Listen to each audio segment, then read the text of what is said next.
அண்டமாய் அவனியாகி அறியொணா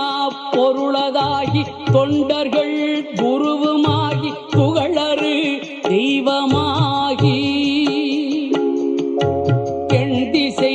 போற்ற நின்ற என்னருள் ஈசனான தென்திரள் சரவணத்தான் தினமும் என் சிரசை காக்க அண்டமாய் அவனியாகி அறியொணா பொருளதாகி தொண்டர்கள் குருவுமாகி புகழறு தெய்வமாகி எண்திசை போற்ற நின்ற என்னருள் ஈசனான தென்திரள் சரவணத்தான் தினமும் என் சிரசை காக்க